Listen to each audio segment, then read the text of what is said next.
అందరికీ నమస్కారం. నేను మీ Suresh బురపటి, team Lokesh Shiv Sena.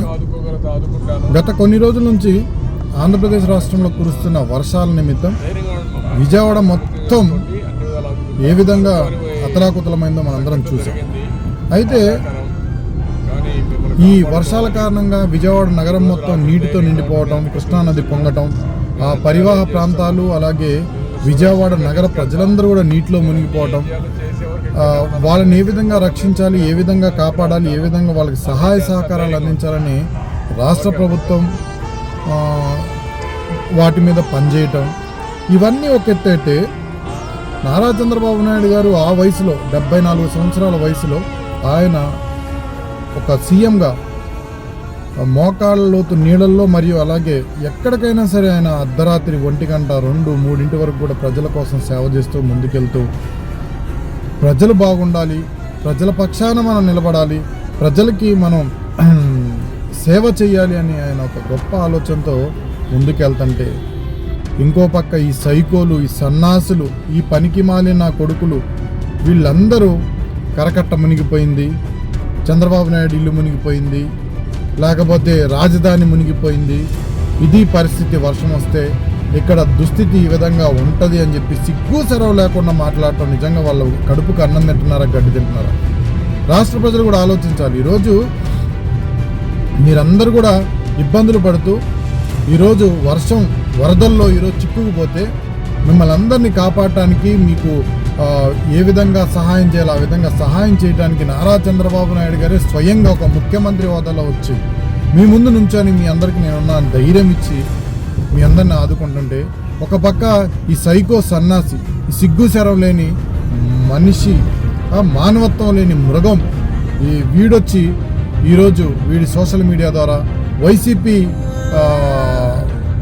Facebook account official account ద్వారా రాష్ట్ర ప్రజలకి ఏమి ఇవ్వాలనుకుంటున్నాడంటే, కరకట్ట మునిగిపోయింది, చంద్రబాబు నాయుడు గారి ఇల్లు మునిగిపోయింది, అలాగే మనకున్న రాజధాని మునిగిపోయింది, ఇది రాజధానిగా కరెక్ట్ అయిన ప్లేస్ కాదని చెప్తున్నాడంటే వీళ్ళు ఎంత సైకోలో ఒకసారి ఆలోచన చేయండి. మాట్లాడితే ప్రతిపక్ష హోదా కావాలని కోట్ల చుట్టూ తిరుగుతూ, మాట్లాడితే నాకు ప్రతిపక్ష హోదా ఇవ్వండి అని చెప్పేసి స్పీకర్తో గొడవాడుతూ ఈరోజు ముందుకెళ్తున్న సైకోకు నేను ఒక సూచన చేయదలుచుకున్నా. ప్రతిపక్ష హోదా అంటే ఒకళ్ళు ఇస్తే వచ్చేది కాదు, అది ప్రజలు ఇస్తే వచ్చేది. ప్రజలు కూడా నేను ప్రతిపక్ష నేతగా గుర్తించాలని నువ్వు ఒకళ్ళ కోరుకుంటే లక్షల కోట్ల రూపాయలు ప్రజాధనాన్ని గత 5 సంవత్సరాలు నువ్వు దోచేసావు. అందరికీ తెలుసు. చిన్న పిల్లల్ని అడిగిన రాష్ట్రంలో ప్రతి ఒక్కళ్ళు చెప్పే విషయం, జగన్మోహన్ రెడ్డి లక్షల కోట్ల రూపాయలు ఇసుకలో కావచ్చు, మద్యంలో కావచ్చు, లేకపోతే గ్రానైట్లో కావచ్చు, లేకపోతే ఏ విధమైన దోపిడీలో, ప్రతి దోపిడీలో గంజాయి, డ్రగ్స్, ప్రతి విషయంలో జగన్మోహన్ రెడ్డి హస్తం ఉందని అందరికీ తెలుసు. కాబట్టి ఆ దోచేసిన సొమ్మును ప్రజల కోసం ఉపయోగించు, ప్రజల కోసం వాడు, ప్రజల క్షేమం కోసం వాడు. ప్రజలు ఈరోజు నిజంగా ఈ ప్రభుత్వం ప్రజలకి సేవ చేయకపోతే, ప్రజలకి తగిన ఆహార పదార్థాలు కావచ్చు, లేకపోతే వారికి తగిన విధంగా న్యాయం చేయకపోతే నువ్వు వచ్చి న్యాయం చేయ. నీ లక్షల కోట్ల రూపాయలు ఏదైతే ప్రజాధనం ఉందో ఆ ధనాన్ని ఈరోజు ప్రజల కోసం వాడి ప్రజలకి నువ్వు ఏమైతే ప్రభుత్వం ఇవ్వలేకపోతుందో అది తీసుకొచ్చి ప్రజలకి ఇవి. వరదల్లో కొట్టుకుపోతున్న వారి క్షేమం కోసం నువ్వు ఏ విధంగా సహాయం చేస్తావు చెయ్యి.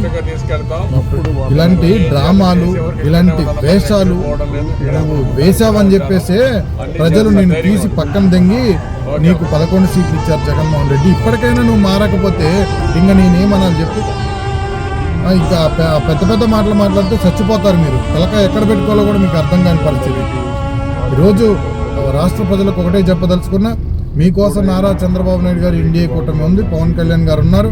వాళ్ళందరి నేతృత్వంలో మీ అందరికీ న్యాయం జరిగింది. 100కి 100% మీరు ఏదైతే ఆశిస్తున్నారో, మీకు ఏదైతే అనుకోని రీత్యా ఈరోజు వర్షాలు పడి వరదలు వచ్చి విజయవాడ నగరం మొత్తం మునిగిపోయిందో, అక్కడ ఇబ్బంది పడుతున్న ప్రతి ఒక్కరికి కూడా ఎన్డీఏ కూటమి ప్రభుత్వం మీ అందరికీ కూడా ముందుండి నడిపిస్తుంది తప్ప మీ వెనకాలండి మిమ్మల్ని ముందుకు తోసేయదని చెప్పేసి నేనైతే ఈ వీడియో ద్వారా తెలియజేసుకుంటూ, మరొక్కసారి ఎవరికైనా ఏదైనా ఇబ్బందులు వచ్చినా, లేకపోతే మీకు తగిన సహకారం అందకపోయినా, మీ ప్రాంతాల్లో ఉన్న ఒక సెల్ ఫోన్లు పనిచేయకపోయినా మీరు దయచేసి మీకు తోచిన విధంగా మీ సహాయాన్ని పొందడానికి మీరు ప్రయత్నం చేయాలి.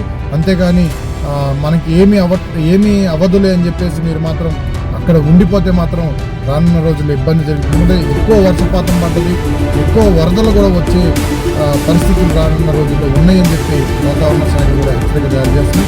కాబట్టి మీ అందరికీ కూడా ప్రభుత్వం అండగా ఉంటుంది. మీకు మీ ప్రాంతాలకు సంబంధించిన ఫోన్ నెంబర్లు కూడా ఇవ్వడం జరిగింది. వాటిని కూడా మీరు సేకరించండి. మీకు ఏదైనా సమస్య ఉన్నా, మీకు ఏదైనా ఆహార పదార్థాలు రాకపోయినా, మిమ్మల్ని మీ ప్రభుత్వం ఉద్యోగస్తులు ఇప్పుడు మీకు సేవ చేస్తున్న వాలంటీర్లు మీ దగ్గర రాకపోయినా ఆ నెంబర్లకు కాల్ చేయండి. కాల్ చేసి వెంటనే మీరు సహాయ సహకారాలు పొందే అవకాశాన్ని కూడా చంద్రబాబు నాయుడు గారు కల్పించారు. మీ చుట్టుపక్కల చంద్రబాబు నాయుడు గారు ఉంటున్నారు, మీ వెనకాలే ఉంటున్నారు చంద్రబాబు నాయుడు గారు. మీ మధ్యలోనే ఈరోజు ఆయన ఉంటూ బోట్ల మీద ప్రయాణం చేస్తూ, జేసీబీల మీద ప్రయాణం చేస్తూ, వెళ్ళలేని ప్రాంతానికి ట్రాక్టర్ల మీద వెళ్తూ, అలాగే ఈరోజు మీరు చూస్తే అక్కడే మీ మధ్యలోనే బస్సులో పడుకుంటూ ఆయన మీ క్షేమం కోరి మిమ్మల్ని రక్షించడానికి, ఆదుకోవడానికి, మీ అందరికి కూడా పెద్దపీట వేయడానికి ఈరోజు ఆయన మీ మధ్యలోనే ఉంటున్నాడు. కాబట్టి ఎవరు కూడా భయపడాల్సిన పని లేదు. క్షేమంగా మీరందరూ బయటకు వస్తారు. మిమ్మల్ని అందరినీ క్షేమంగా బయటకు తీసుకొచ్చే బాధ్యత తెలుగుదేశం ప్రభుత్వం తీసుకుంటుందని చెప్పి నేను హామీ ఇస్తూ సెలవు తీసుకుంటున్నాను. జై హింద్, జై తెలుగుదేశం, జై చంద్రబాబు నాయుడు, జై లోకేష్ అన్న, జై పవన్ అన్న.